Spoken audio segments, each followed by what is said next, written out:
It's Becca the Bargainer, and I'm in my kitchen, looking into my dining room, and I'm going to make a recipe today called roasted carrots. And I learned this recipe from my sister-in-law. She makes delicious food. And what you'll need is you're going to need a bag of carrots, a big bag of carrots, depending on how many people you have for dinner. If you have more than 2 people, I would just make the whole bag. The more you make, the better the leftovers are.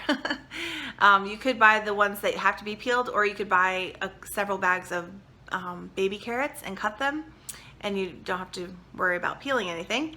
You also need parsley flakes, garlic powder, salt, pepper, and you need olive oil or extra virgin olive oil.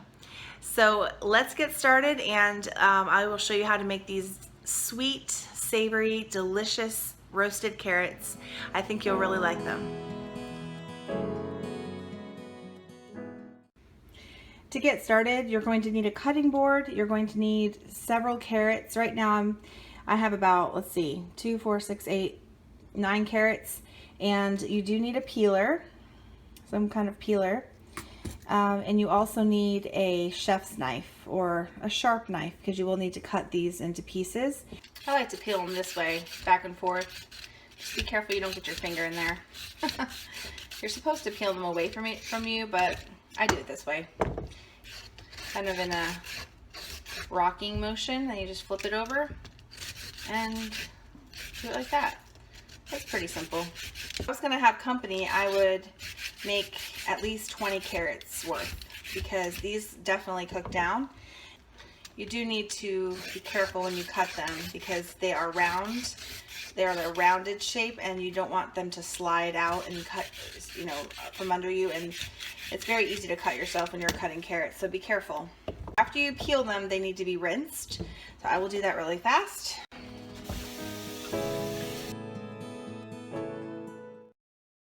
The first thing I do is I go through and I cut the top and the bottom.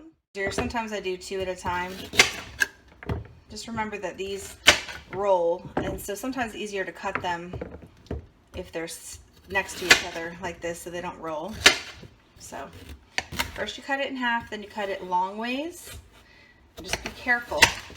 And then I usually cut it, depending on the size of the carrot, like this one I cut into 3 pieces. This one I'll cut into 3 pieces as well. You want long pieces. You want them to be about that long. Probably the length, a little bit longer than your finger, but yeah. So cut this in half. So these I only cut in 2. This size will be 2, but you want all your carrot pieces to be about the same length and thickness so that they will cook evenly. This part is the part that I think this takes the longest time, but it's worth it. Now, if you had the carrots that are bagged and already peeled, you would just cut them in half. You just don't want your carrots to be too thick. And once you do this, I've made these carrots, I don't know, at least 20 times. The more you get, I'm kind of going slow today. But the more you do this, the faster you get at cutting vegetables. That's just the way it is with anything. And, that's just the way it is. So just be careful, because these chef knives are meant to chop things, and you don't want to chop your finger off. That would be awful. Dinner's not worth that. I'm getting there. Got one more carrot. And I'm not a professional in cutting. This is just my method. It's a little... Here, Sash. My dog is spoiled rotten. She loves carrots. She loves tomatoes, green pepper, and yes, she's very spoiled. Okay, almost done. Okay, next step is to get a cookie sheet and get aluminum foil and just cover the cookie sheet. This helps with cleanup, and I just like the way it is. And then sometimes if these carrots are done early, I can just wrap up the carrots in the aluminum foil and they stay nice and warm. So what I'm going to do is put the carrots on the tray, and I'm going to pour olive oil over them, and then my seasonings. So here are my ingredients. I have the Food Lion Robust Taste Extra Virgin Olive Oil. I have Food Lion parsley flakes. I usually get all my spices at Food Lion.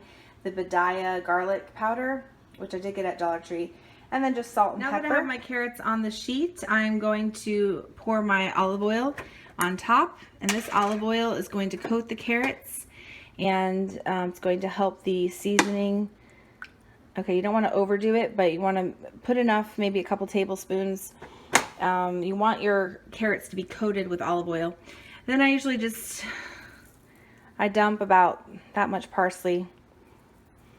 You want your carrots to be coated well. And then garlic powder. I try to like spread it out. I love garlic, and if you don't put enough garlic, your vegetables will not be sweet. And then salt. And you know, I'm generous with it. And then pepper. Oh boy. Shaking. Pepper, pepper, pepper. So then you're going to get your hands in there and you're going to mix it all up. And yeah, it's kind of weird, but I used to do this in a bowl. I used to mix it with a bowl, but then all the olive oil would get in the bowl and I would lose olive oil, and olive oil is not cheap. So now I just pour my seasonings and my oil right in the pan, and I just stir it up with my hands, and then I have really nice smelling hands for the rest of the night. Like garlic, it's great. So yeah, you just mix it up. Try to incorporate all those seasonings into the carrots. And I used about, I would say 2.5 tablespoons of olive oil, approximately. But if you look, you can see that the carrots are, you know, coated with the olive oil. You don't want to drown them with olive oil. You just want them to be coated. And then from there, I'm going to spread them out. When I have company and I have like 4 to 6 people or 8 people, I'll make 2 trays of this, and the trays will be completely full, like no room at all. But because it's just my husband and I'm just gonna make 1 tray. And as you can see, there's room here for more if I wanted to make more. But yeah, you may think, oh man, this is a lot of carrots, but they are going to cook down. And so I'm just gonna get kind of close in, and you can see that they're coated. There's a lot of parsley on them. You saw all the garlic I did. Salt and pepper. Pop these in the oven at 350 for about 25 minutes, and it's best if you turn them over, kind of stir them maybe once or twice. That's really the best, because sometimes they get darker on one side than the other, but these are going to be delicious, and I think if you try them, you will love them. Okay, so these are finished baking, and I'm going to open it up. I've been letting them stay warm here on the stove. So yeah, that's about how much they make.